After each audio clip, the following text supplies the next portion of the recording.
Hey everybody, listen to the Combo Wombo podcast. I'm Chip Munkin. With me as always the Mr. Gimpy. What up, Chip? What up, Chip? What up, bro? Just Dude, out here living. right? Allergies Got the are new killing me, dude. Straight the, killing me. But that new movie Nope's dropping. yeah. Dropped last week. Okay.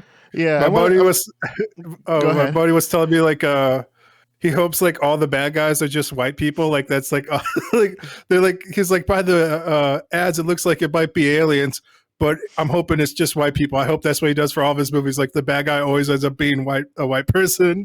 And I was like, that's hilarious. It's like throw back to the old blaxploitation movies where it's like the man.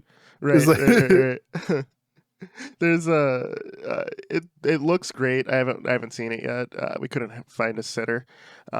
That's probably the last summer movie I've been looking forward to. So I got to see it the next couple days here. Okay. I absolutely Sit in love Get theaters? Out. Absolutely loved Us. Yep, it's in theaters. Oh, you're gonna go there? You're gonna go to like a midnight showing? Not with kids. We'll probably go for like an early Yeah, afternoon when the kids are being watched. I'm gonna take like some time off work, dude. Middle of the day scary movie. All right. 100%. Like an 11 a.m. Matinee like, showing. Exactly. Get your senior citizenship discount. For sure, dude. For sure. Yeah, there's a we have one of the Alamo movie theaters, literally 3 blocks away from my house. We've only been there once. My wife hates it. I absolutely love it. So have you ever been to an Alamo movie theater? No. So their whole shtick is you're Remember the you're Alamo? there to enjoy the movie, right? So they legitimately will kick you out if you're talking during the movie. Okay. Yeah, so there's like a notepad so you can like write notes to each other back and forth. When I was like, I can't fucking talk. I was like, well, you could do you could. I mean, obviously it's within reason, you know. Yeah. Like if you're watching a comedy, you can fucking laugh, of course, and shit like that. But and we did it. She's like, how are they wouldn't enforce it like this. And we saw it was a different horror movie. It was like 2 Halloweens ago when we went. I want to say it was the Halloween movie, like the reboot. Remake. Yeah, not Halloween Kills, but the one before, the actual good one. We were watching that, and someone was like, "Don't go in that fucking room," right? To try and be funny, and Yeah. immediately an usher came over and said, "You can go." Like, damn, just on it, you know. So You're might done go there. here. Might go there because of how close it is in proximity to us. So we'll see. I feel like enjoyed it. that's And they part also of show the like cult movies too. So it's part of the fun, part of the thrill is having like random people talking.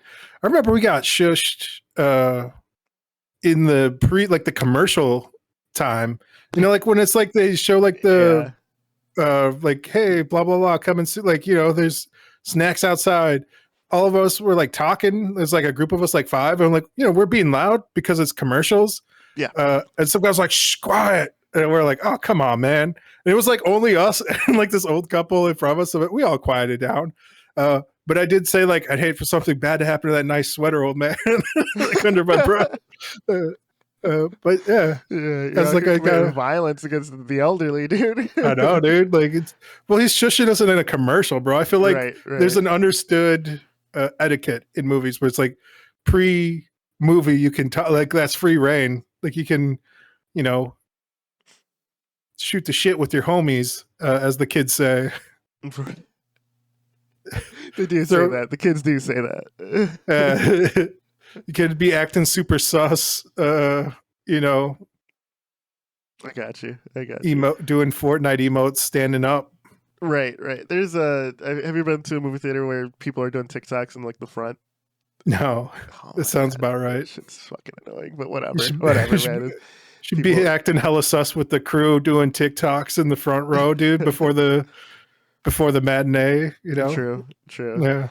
Yeah, that's the last time I went to a like midnight premiere. What movie was it? It was. I'm sure it was a Marvel movie. I just can't remember. It wasn't Spider-Man because I didn't see that. Like maybe it was Shang-Chi. I think that's what it was. But it is what it is. So, dude, give me the stats, man, on your Gamejam game. How's that going? The people want to know. Turn that all over to the professor now. It's in his capable hands. I've been slowly, quietly monitoring him like a snake in the grass. Looks like he's playing a lot of Valheim, a lot of Valorant. the last night I did see him, he was in there, booted up, working on it. So I think he's like super confident in his abilities, and he's like, I'll just turn this out over a weekend. This ain't gonna be shit. I think he forgot how much work is actually in like making a game, like figuring things out. Does he realize he's writing the entire story as well? I don't know. He'll find out. like I told him like the part I was gonna do, and he was like, "Story's not poor. I'm just gonna get the game going." I was like, "All right, man." I've like set out everything beautifully for him. I made like a world map. I attached everything together. All the scenes connect. You can go from point A to point B, like anywhere in the map. Okay. So that's all done, and the rest is all on him. The combat system and the AI for walking around, like pathfinding, getting into battles, the winning like the gym fights, adding in the dialogue. You know, it's a lot. It might be more than a weekend. Dust up. But yeah, that part got turned over to him, and from there, I've just been working in Trench Broom. I got that itch, the Quake one. Itch.io? No. That itch.io. Yeah.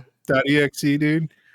So I've just been booting that up. I've been map making. I think we might have touched on this where I made a bunch of the old Metal Gear VR mission maps. Yeah. So forward, little tidbit here. Chip actually made a bunch of VR missions in VR. He sent it to me. I got the email this morning. We're gonna try it out after.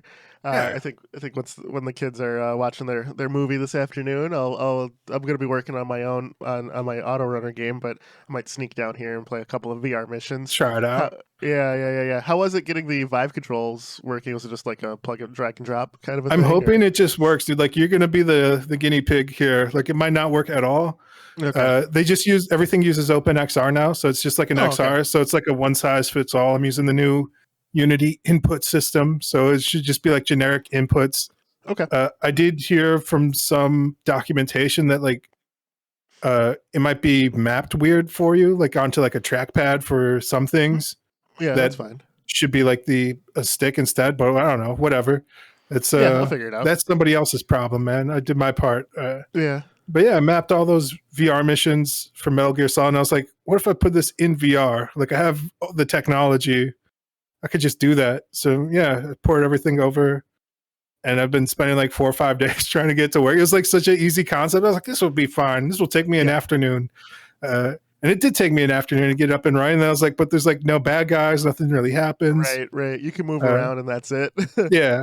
It'd be like a content tourist, which isn't bad. Like that'd be kind of fun just to like, explore those spaces in 3D, like in VR. It's just, it's completely different. Like the game's super easy, like in VR, dude. Like you don't really think about like map layouts and stuff, how like you can like cheese the hell out of things. Like if you could just like put your hand over like a staircase and just like shoot out like a bad guy, you basically kind of feel like John Wick. At least I do. Maybe it's because I played it so much. Yeah. Like I know where everything is. I know how everything reacts. My aim's pretty good in VR right now, so like I can shoot people from about like 30 feet away pretty easily, pretty accurately. Yeah. So like somebody will be like walking up like a staircase, and I'm just like do done, and then like boom boom boom boom. I'm like, I know another guy's coming around the corner. I'm like, you're done too. Nice. It's great. Nice. It's great. You definitely feel like a bit of a heroic hero. Nice. Once you did you put the VR mission music in it as well? No. I put my own little spin on things. So okay.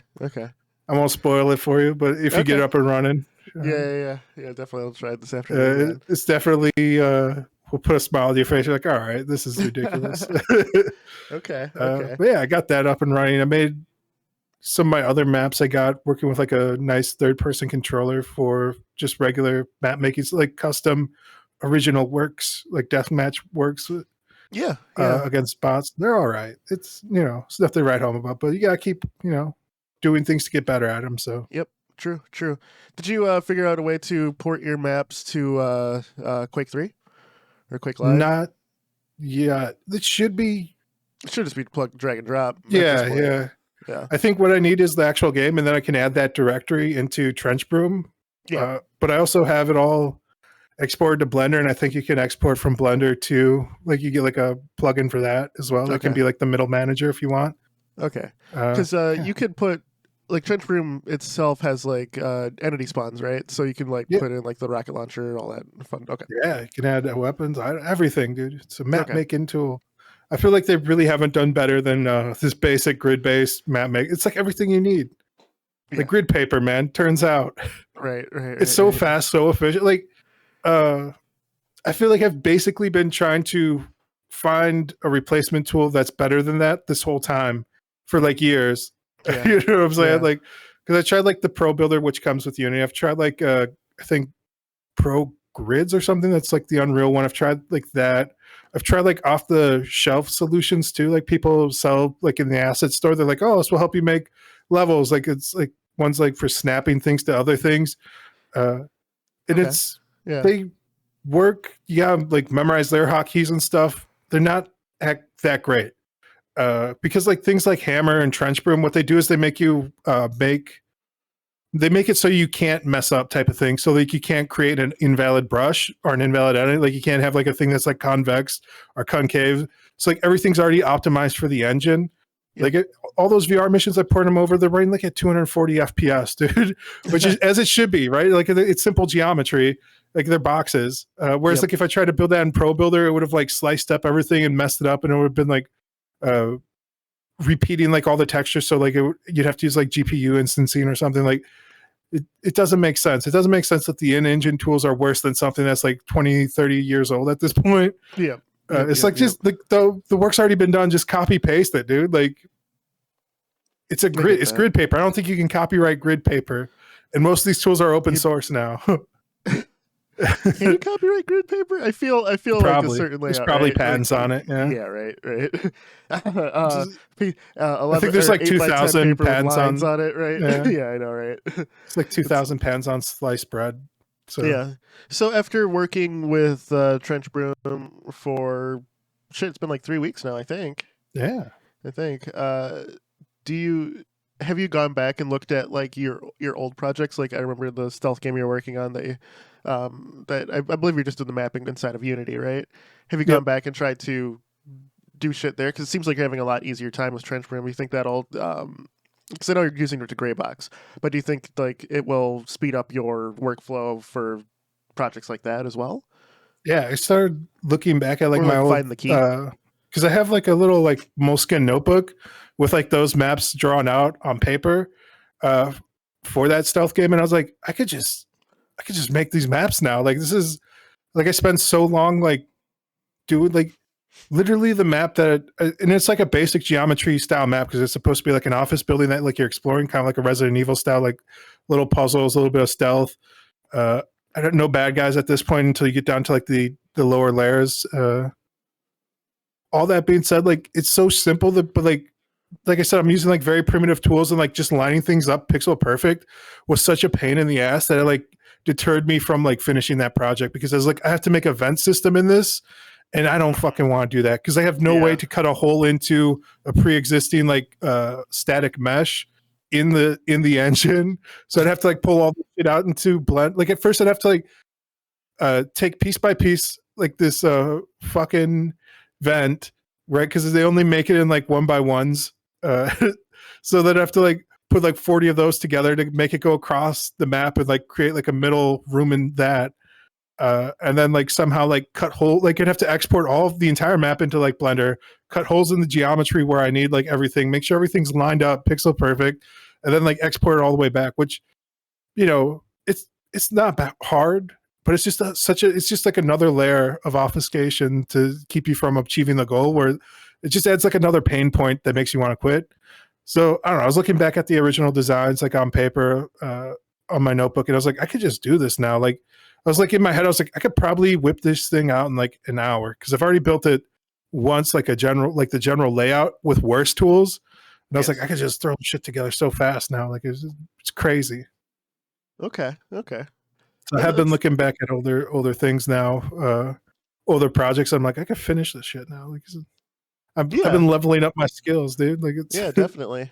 How about more complex maps like your your RPG that you're working, or your action RPG where you're, like you had the river system and everything else that was pretty much feature complete, and you just needed one thing. Do you think that I don't think you have to go back and remake that map because that seems pretty much done. You just need the Yeah. boss fight still, right? Yeah. So have you found, like, because you've been working on in Unity a lot more, it seems like for the VR missions you pumped out a quick AI, or I'm guessing, was it like a prefab thing where you just kind of set like Yeah. It's behavior like stuff, or yeah. okay, okay. So While so using that, I learned why my old project probably broke because of that. okay, So okay, like when you have like a behavior tree in Unity, you can't directly reference objects in your scene. You need like a pass through. So what they do is they create parameters. So like a okay, parameter can be like an object, a variable, or a float, or an integer, or whatever. So like a number, or, word, or an actual game object. Uh, and then you take that parameter and you just drop it in like a generic empty parameter. And then when you go to the script on the outside, you can drag and drop things from your scene into those parameters. And so what I think would happen, and it broke my entire project. So that was kind of one of the main reasons why I rage quit, because like it catastrophically broke the project. Not like a little bit, like it would not load. The project would not load at all. And it still to oh, this day okay, doesn't really load. Like I have okay, to like try and boot the whole thing up like 4 or 5 times, and every once in a while it just randomly will open up. So okay, uh, okay, what I think happened though is like I passed in a bunch of like world objects into a script that can't access that script, and it created like a horrible error. But if you create like a pass through with the parameter, you just drag and add like to that parameter and then pass it through into like a behavior script. But what happened was I added a bunch of different waypoints throughout the entire map, and then I just referenced those directly into a behavior script, and that just crashed everything. So okay. I Does it store realized that in that memory? Do you know, or is it I just have like no it's idea what it does in the okay, back end. okay, I'm an okay. artist. I'm a lover, not a Right, fighter, right, bro. right, right, Like right. For it's sure. some I think something's going on. Some fuckies going on in the back end. The flying monkeys didn't want to fly, dude. They didn't get their brum. Now they're acting crazy. For sure, for sure. Okay, so it sounds like just overall, the past few months you've leveled up every aspect of your game dev. Yeah, man. That's So awesome, man. That's just awesome. slow and steady. Just I don't know, like trying a bunch of different smaller projects, things that I'm not really putting up anywhere or like doing Yeah, anything with, but I like they're basically like one scene style type of things to learn a specific thing. Where I'm like, all right, I'm gonna just make a quick scene. In this, I'm gonna spawn an AI, and then I'm gonna spawn a character. I'm gonna have them fight each other, like easy. nice, nice. It's nothing sexy, but it needs to be done. For sure, for sure. All right, man. Let's switch gears here. Let's jump into it. Ah, Some big VR news. Meta, formerly Facebook, uh, announced that they're raising the price of the Oculus headset by $100. So yeah. instead of the $299, it'll be $399. And they they had an earnings call a while back that said, "You knew this was going to happen. We can't keep selling these things at a loss." I'm like, okay, it just seems Yeah. like why raise the price to the Quest 2 at, what's it been out? It's been out for 3 years, something like that. Yeah, Three years, I about think. that, Maybe like 3 years. the two. Yeah, for the Quest 2, and like the next Quest or Facebook VR headset is on the horizon. They've actually said that it's done. They released prototypes that that's pretty much ready to go. I've heard that's And gonna be like a higher end one though too. Like it's more of like yeah, a like on an HTC Vive level where it's gonna be like a $700-800 type of okay, deal. okay. It's gonna be more of a prosumer set. Yeah. Now that it's raising the price by $100, they're bundling in a game. The famous, to sell your hardware, you bundle in a good piece of software. Yeah, So the game they chose is Beat Saber one of to, their only good have games. for They bought free. that up. Yeah, Facebook owns that. They're like, this game's good. It's our only. They not only bought it, but they also prevent developers from creating any other like rhythm type games on their platform. on their own. Yeah. So like if you submit like a rhythm type game to like the Oculus store, they're like, nah, can't do it, son. We own we own the market share on this shit. What?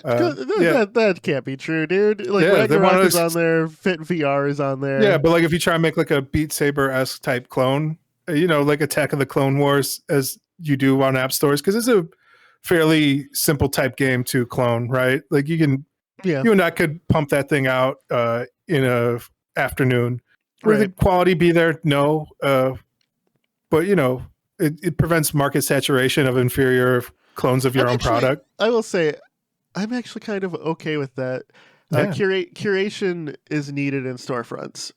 But what about if it was better? What if it was like added a bunch of like what if it was like basically Beat Sabers 3? Like it was like so much better. It's like it skipped like 2 and it's just like so far ahead of like what this thing's doing, And they're just like, no, I can't let you do that.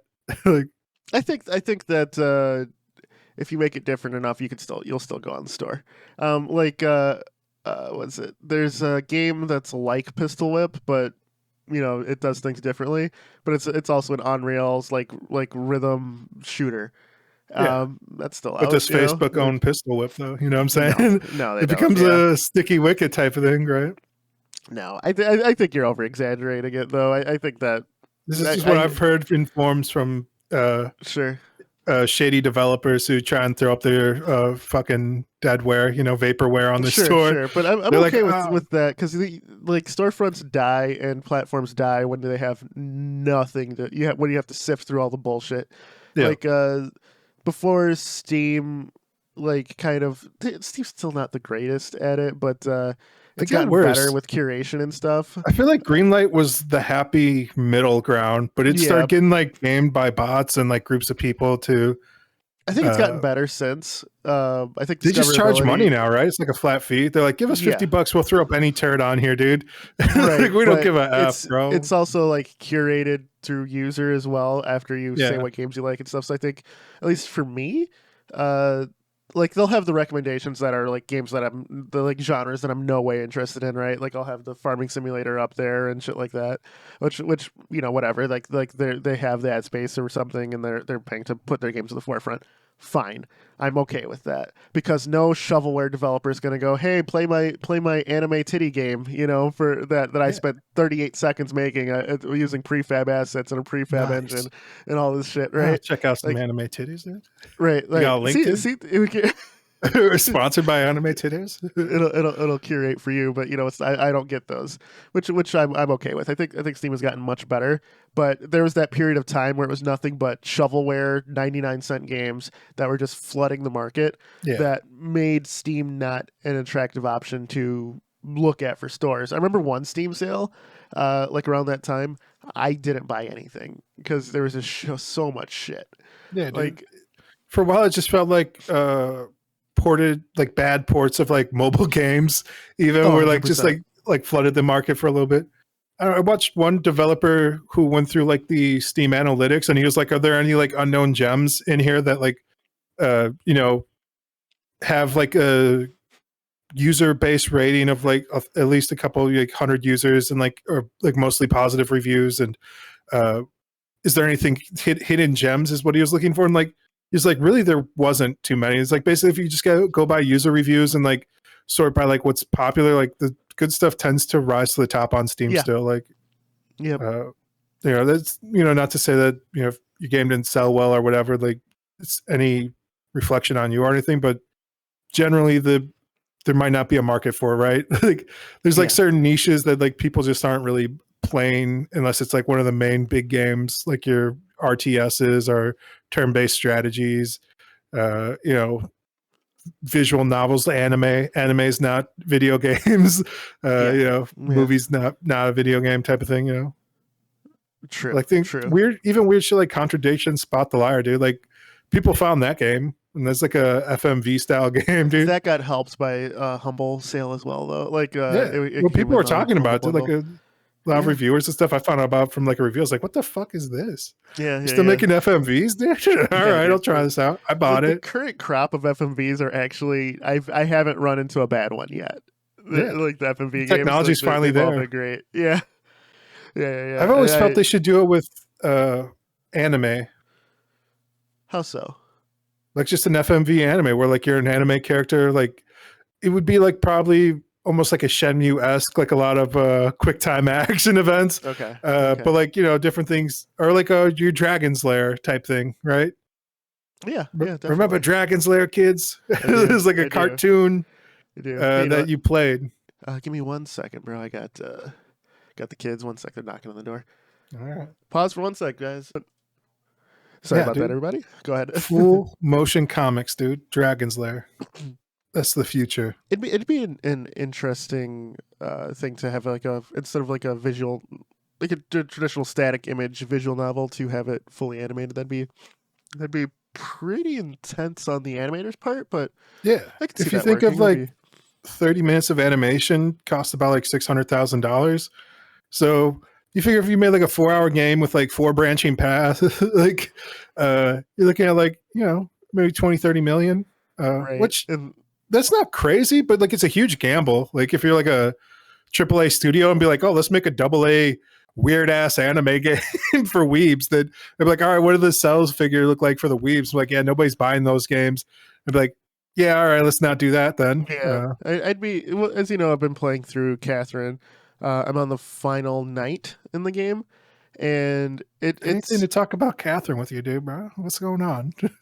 You okay? You uh, sleeping all right? You seeing sheep in your dreams? see it's cheap in my dreams. This fucking monster got me, dude. I'm on Yeah. the final level, and I have to say that game did it right. There's some animated sequences in it. It goes through some animation, like traditional 2D animation, to the in-game engine story beats, to like cutscenes, and the puzzle elements are very fun. Like a puzzle game is good when you're just sitting there like not doing anything, right? Like you're watching TV or something, and you see like a wall or something, and you're thinking in the game terms, right? Like I've had that Yep. happen with Tetris, right? You're like, okay, here's how, like you're putting groceries in the car. You're like, do do do do do do do do, Yeah, man. Or like you have like to help with somebody move, and you're like, how can I optimize the back of this like truck to fit exactly. as many pieces? Yeah. Exactly. So with Catherine, I was looking like at this building. My wife was watching some like DIY home renovation show, right? And I'm like, this is how you'd scale that wall. I'm like, you pull this block, you climb up. I'm thinking about that. I'm like, holy Yeah. shit, what a great game. So I think that your idea for like a FMV like anime game isn't too far off, but I think like to parlay that you need like a gaming hook to lessen the strain on the animators, but also to increase your niche for more sales. But I I think think we're getting there though with how motion capture's working. Like if you look at like how like they did Guilty Gear and like the new Dragon Ball, I think the gap, the bridge between it is being, I think even like the new Dragon Ball Z movies, like done with like a lot of 3D stuff that they make look 2D. Yep. So they're starting to get there, where you could have it like be like good enough, almost like cell shaded style, yeah where it's more just like, I don't know, it'd be like the early like God of War style game, where it's like a lot of button mashing, a lot of like button prompt nonsense. So I don't know, maybe video games have just kind of moved on beyond a fun FMV anime game, but right. I And think the indie space will probably still give us something great. that's what I'm saying with the technology bridge, where it's like if the technology gets cheap enough, then like people will start innovating in that space. It's not Right. quite there yet, like where you have to give up like either the look or the feel. Yeah, but we'll be there. 5 years, we'll have an anime You give it FMV 5 years. game. Okay. Yeah. Okay. I think that yeah, that's interesting. If you look at what people are I hate doing, to like live streaming too, like the yeah 2D, the rise of the anime weeb live streamers, dude. for sure It's for a sure. market for this. Do you? I don't mean to switch gears, but I definitely want to ask you this question because I had this talk with my brother-in-law. Shout out Sir Solace. Do you think 3D is killing anime? Like the look and feel of it, or like, Yeah, man, I will say like Overlord. I don't know if you've seen this. Heinz Al Ghul. The first season, they had like some 3D stuff in there, and it looked like jarring. And like yeah, season 2, they just were like, "Fuck it, put all as much 3D shit in here as what we can fit," because like yeah, they had like huge battle scenes, and it looked fucking awful. Like it yeah. really did a disservice to that whole series. I know, like Attack on Titan. Uh, it's kind of like early CGI Yeah. type of thing, where it's Yeah. like you don't notice it when it's done well, right? So like Yeah. there's a lot of anime out there that use CGI perfectly and you don't even notice it. You're like, oh, that was a really good anime. And you're like, I don't know. They even did this stuff with like Disney as well when they switched over from like to like Atlantis or whatever, where Yeah. there's a lot of like new particle effects and shit for like all the water, like all that shit's like rendered in 3D, but like it looks 2D. Yeah. So a lot of this traditional animation has always, like since the early 90s, has used like some 3D effects inside of it. Rotoscoping's always been a thing. Right. It's just different tools to achieve a certain effect, and if it's done well, like you don't notice. I guess that's kind of the Yeah. cop out.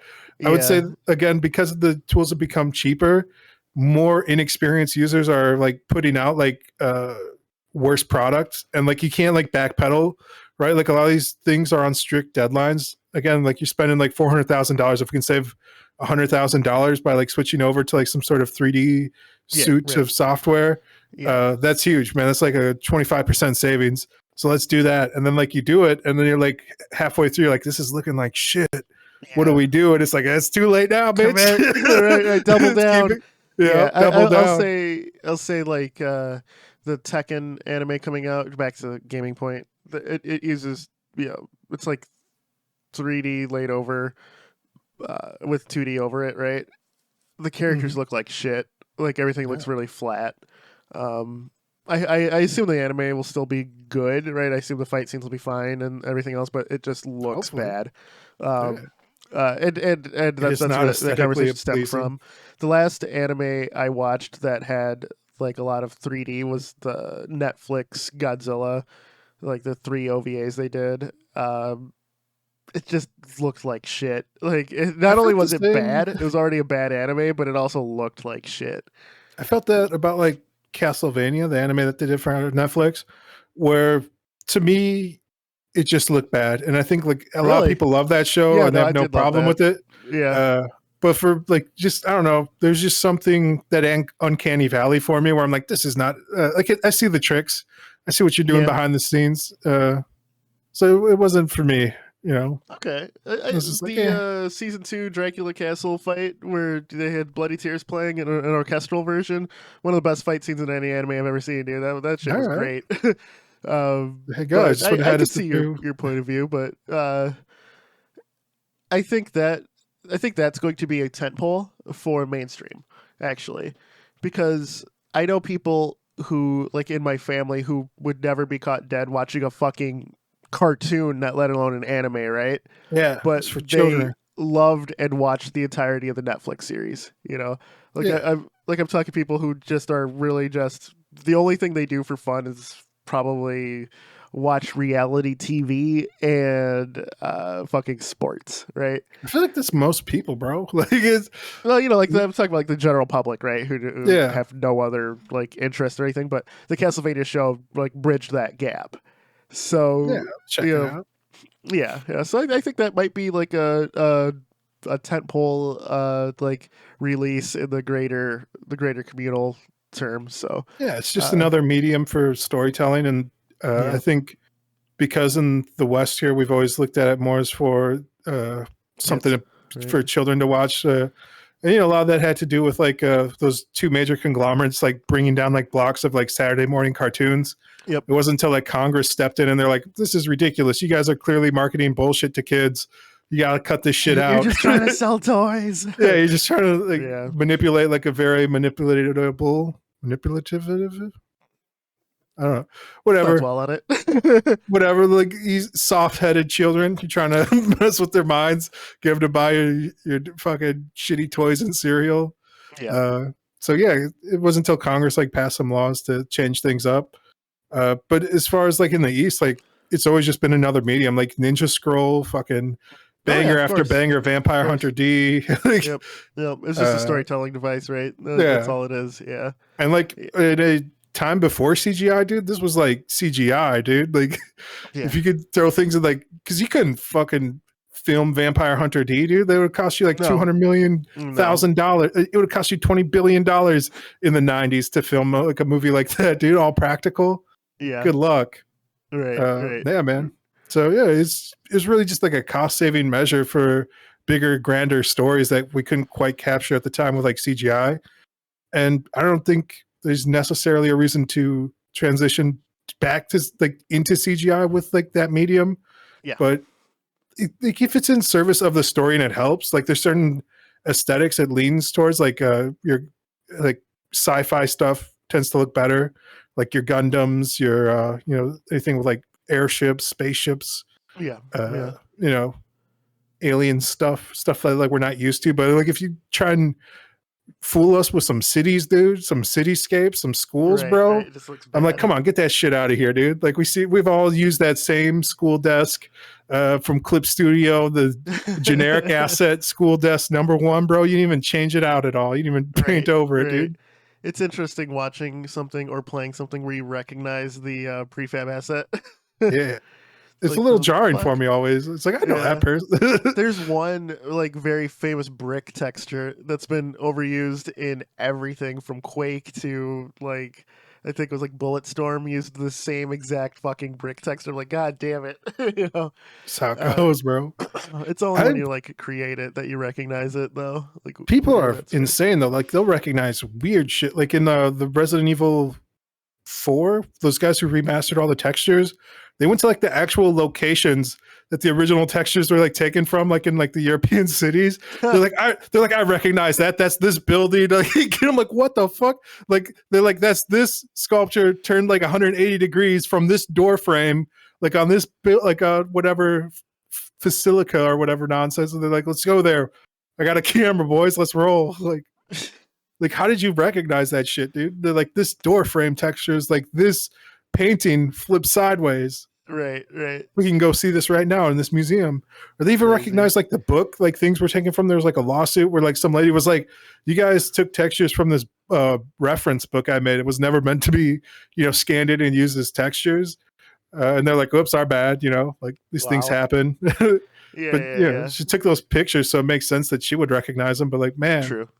Just rando but people. You had to not only recognize it, but play the thing that it's in. So like I'm sure 90% of those people get away with it. We mentioned like the Facebook thing. So the next, sorry for going off the rails, guys. I just really wanted Chip's opinion on the anime front here. Anime. I'm okay with it. I'm okay with CGI. I don't think it's ruining anime. I think that bad CGI hurts it more than good CGI helps it. Yeah. So you got to take risk type of thing. Yeah. And like a lot of the conditions are not sustainable for animation. Like a lot of these are horrible right now. A lot of these people are underpaid. A lot of them, it's like a lot of worker exploitation. Yeah. So anything that helps alleviate like that shit, I'm all for. And it's going to look bad until it looks good, and then like you won't even notice it. So right. It's like a growing pain. It's just like early CGI in movies where everyone's like, "Ooh, this aged fucking terribly." It looks bad. It looked bad at the time too, kids. We knew. We weren't like, "Oh man, this is so believable." We're like, "Ooh, this is something. They're trying something." Ooh. I will say, I recently, and by recently I mean 2 nights ago, rewatched Starship Troopers. The arachnids look fucking great to this day. The giant beetles, not so much, right? Yeah. But like overall, pretty good because they mixed like CG with practical effects as well. They made a CG cartoon series. Yeah. Roughnecks. Hell yeah. Yeah. Shout out to Roughnecks. Yeah, one of my favorite movies growing up for sure. But my wife and I were watching it. It was on Netflix. And I was like, "Hey, I haven't watched this in a while." She's like, "You just bought this on Blu-ray." I was like, "Yeah, I know, but I haven't actually watched it in a while." So we sat there. Shout out to Beast Wars. Hell yeah! That's actually big. There's a new one coming out. New Beast Wars. Sounds about right on Netflix. Yeah, it's early CGI looked like fucking shit, dude. We knew at the time, but it was like, I'm a little kid, so I'm like, this is fine. Yeah, I think for Beast Wars, story went out over visuals, though. Like, the story was really good. But, yeah, where was I going? Oh, yeah, so, I'm sorry. The Pico Neo Pico products are coming to the US.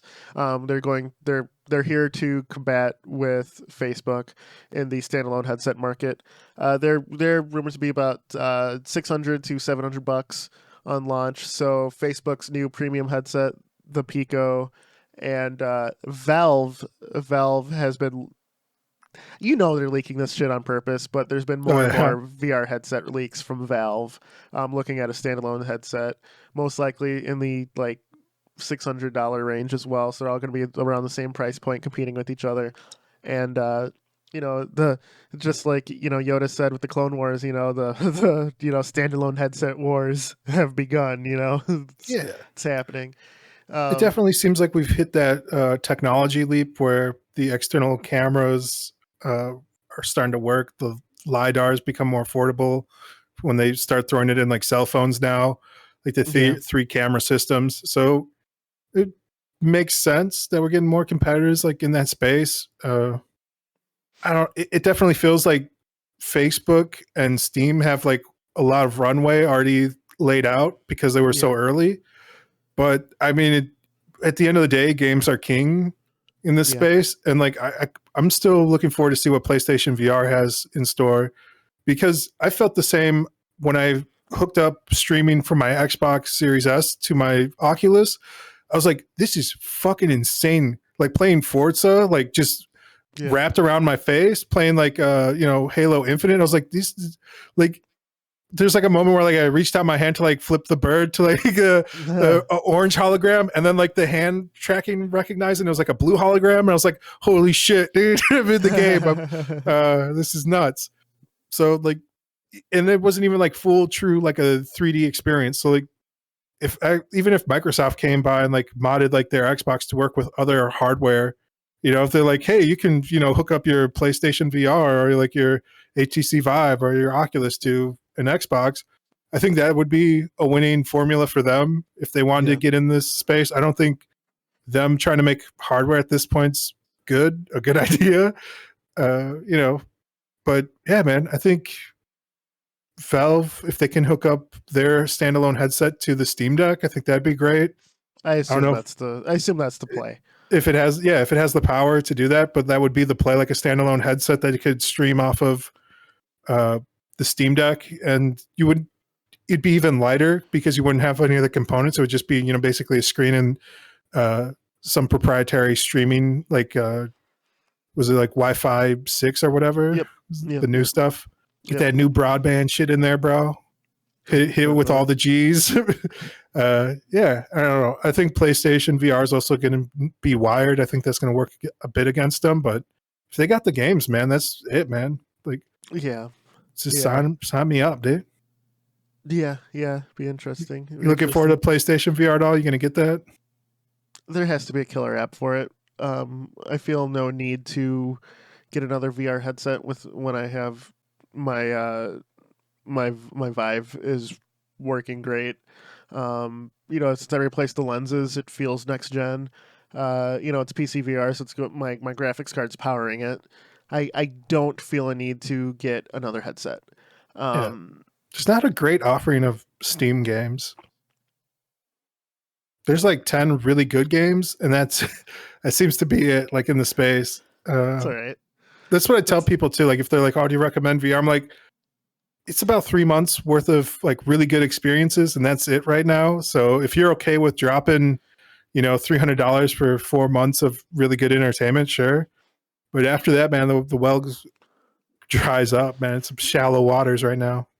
I don't know. It's I guess if you want to play a new game every couple of weeks, right? But I think the majority, like those 10 games, all have replay value. Yeah. Though. I'd say the market has conditioned people though to look for like the A next new game thing. and then everything Yeah. else. Yeah, yeah. What's the next thing? What's the DLC? What's the season pass? Does it come with the season? Is there a VR game that you're playing right now? That's the one I'm making, bro. Just the Metal Just Gear making? Solid Okay. VR missions. Okay. I've been playing the shit can I out throw of a that. recommend at you? All right, what's up? Asgard's Wrath. Asgard's Wrath. Yeah, it's $30 on the Oculus Store. I just started it the other day. Is it It's actually on standalone? PC. It's on PC VR as well. I'm not sure if it's standalone for you're just going to be streaming it, but absolutely incredible. Like Oh. I'm sure the game got hype on its own. And sorry, everybody, I hit my mic. Pimp slapped it. But Calm absolutely down, bro. incredible. Start talking about Asgard Wrath. You start throwing the wrath around, dude. Yeah, get imagine like a God of War style game in VR. The graphics are, especially for like what Quest usually pumps out, are second to none. Nice. And it seems like a decently long 10 to 20 hour story. So I just throw that stuff. We're gonna throw that at you if you got some time and you want another VR experience. And I think that you have your VR legs now, so you can play like these more intensive games. Because I'd say outside of Half-Life Alyx, which has great like movement options to lessen motion sickness and things. But outside of Half-Life Alyx, have you done any of the other games that are longer experiences? Not really. No. I think it was like Half-Life Alyx. I played like the contract or whatever, like the the Gunman yeah, the Chronicles. gunman, yeah, Yep. or work. The workshop content. I wanted to keep calling it work story for some reason. Whatever the workshop fucking Yeah. some the mods from there. Yeah, I've Yep. tried some of those. Yeah, mostly that. Okay. Did you ever try Hubris? Hubris. Yeah. No. There's like the new hotness. There's like a demo. It's like, look at the graphics. It's amazing. People are Oh losing their yeah, shit about No, it. I haven't. I'm just gonna. I'll play it when it comes out. Yeah, It's hard for me to play VR demos just because like a lot of times, like especially still now, it's new enough where a lot of VR that people are getting hype about, it's like a gimmick based. It's like, Yeah. like we moved from Waggle now that they're doing like kinetic movement and things like that. That feels a lot more natural. If I'm playing a demo to an already short game, it seems like it's counterintuitive. Yeah. So I tend to avoid VR demos, but there's been some longer form shit. Into the Radius as well was another one. It's basically like like a stalker style game in VR. That Okay. this is like a longer form thing with you got to have your legs underneath you. So I think that now that VR has been out for what 5 years now, 6 years, something like that, like Yeah, mainstream. Yeah, it has been like a consumer level. Yeah. I feel like the general public are now. It's not as new where you don't have to worry about people just vomiting uncontrollably from trying your product, and I think Yeah. developers are realizing that. So if you look in the next like 20 the holiday season this year and next year coming up, there are so many VR titles that are just throw movement caution to the wind, and you're getting full games now. So I think we're finally on that. We're past that initial growing phase of a new medium. There've and also we're been just like pumping out several bigger bangers. conferences now with Yes. major developers where like we now have a standard like the XR platform. Yep. Everybody's kind of come together and like agreed on like just when you like open up like anything across the board now, like whatever engine you're using, there's like an XR prefab you can just drag and drop in, and it's like this is going to make sure people aren't vomiting. Like you can tweak it and make people vomit still, but we don't recommend that type of thing. But Right, there's like at least now a pretty good standard application for character movement, and like you can tweak it and mess with it a bit. So and like everyone's been on board with that, which is kind of crazy. Like everyone's like, yeah, all right, we definitely need to set us. It's crazy to see like a bunch of like mega corporations all coming together and be like, how can we tackle this one problem? Yeah. And get after it. Yeah, I mean, same thing happened with like FPSs. Like everyone agreed on a field of view for the most part for FPS games. Because if you remember early days, like Wolfenstein, Doom, Hex and Heretic, Duke Nukem, all the Rise of the Triad, all of these games that used like essentially the Doom engine tried to ape it. The games that got people motion sick was because of speed and field of view. So when you crunch the field of view a little closer, you weren't more prone to motion sickness. So like it's the same problem, different year. You know what I mean? Yeah. Like that's all it is, man. You still playing any Valheim in VR? Yes. I'm glad you mentioned that because I do want to touch on that. I'll most likely do a like third stream this week. So as I've said in the previous pod, my wife's favorite game right now, or just in general, is Valheim. It doesn't really gel with me because I typically don't like those survival kind of games. Like the Is that the aimless move? wandering. Should Facebook buy up Valheim? No, they're not gonna. No, and the Why Valheim not, man? devs won't do it. How do you know, man? They'd have to. So the game itself is finally at a point where it's optimized enough on PC to actually run well on most devices. They're not. The devs aren't big enough, or anything to. That's why they're perfect for an acquisition, my dude. But also, I'm keep in mind, like the game itself, the mod, it's a mod. It's not yeah. truly VR. And the devs are having a hard enough time just getting their roadmap done. I doubt that they would even entertain the idea of going VR. That's why you have the VR team, bro. Like, there's been port teams since the beginning of video games. Like, teams that'll just come in and port a game over. If they already have the mod working, dude, it's just like a simple task, barely an inconvenience. No, that won't happen. And no, I wouldn't say never, bro. I think we're next Christmas. I'll say never. I'll put it out here right now. Never will happen. There will be VR games inspired by it. There'll be clones like Minecraft-esque. Exactly, but much like Valheim has its own niche because you have like boss fights, the Norse setting, things like that are interesting. It's hard to compete with Minecraft. Because Minecraft does that genre so well to the point where, like, they call them like sandbox survival games, but just like Doom, when they're Doom likes looks to Minecraft. It's a Minecraft. It's game. weird because they're primed for those group experiences with like how they built the Oculus from the ground up with like the metaverse in mind. Like, it has like the camera, has like the voice. Like, it has like a registering like the avatar, and like all they can do is make like a shitty like VR chat clone. It was like their big like that's their big Ted pull. They're like, oh, we're gonna make like a shitty VR chat clone that doesn't quite work right, and then people are like upset because like there's no quick tools to like mute people, and like people are terrible in VR. But like if I could get your friends list working and you could make like your survival-esque type games where you could join in with a group of like 20-30 people in like a Valheim type server or like a Rust type server, and like just be like having like a casual experience or like a more survival based, like with monsters or zombies, like why not? It seems like the platform is primed for that, but they don't have anything.